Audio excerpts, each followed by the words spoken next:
انسان کی خواہشات تو بہت زیادہ ہیں لیکن زندگی بہت تھوڑی سی ہے۔ ایسا ہی کچھ کل کے دن ہوا ہے۔ کل شام کو بہت سی امیدیں لے کر ایک غریب خاندان سے تعلق رکھنے والا نوجوان جو اتنی محنت و مشقت کے بعد سی ایس پی کی پوسٹ پر پہنچتا ہے، اور پوسٹ پر پہنچنے کے بعد اتنی کامیابی سمیٹنے کے بعد سی ایس ایس جسے مقابلے کا امتحان کہا جاتا ہے، مقابلے کے امتحان میں 47ویں نمبر پر آنے کے بعد زندگی کی بازی جو ہے وہ ہار جاتا ہے۔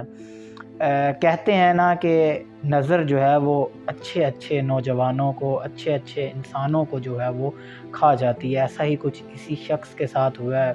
اور غریب انسان اتنی محنت مشقت کرنے کے بعد جب ایک منزل مقصود تک پہنچتا ہے تو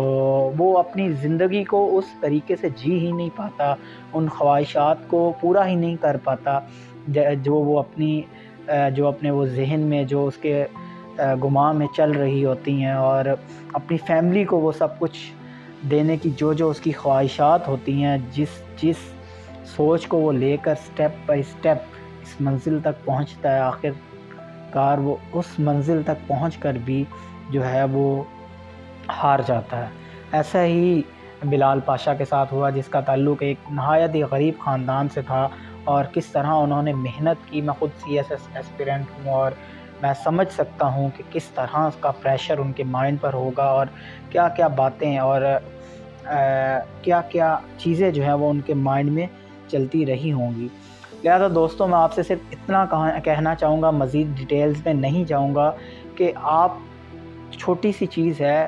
تو اس کو چھوٹا ہی رہنے دیں، چھوٹی خواہشات رکھیں، اور زندگی کو جو ہے وہ اچھے طریقے سے جینا سیکھیں، کیونکہ آج کل کی دنیا میں، آج کل کی زندگی میں کچھ پتہ نہیں کہ کب زندگی کی شام ہو جائے اور ہمیں علم بھی نہ ہو، کیونکہ زندگی بہت چھوٹی سی رہ گئی ہے۔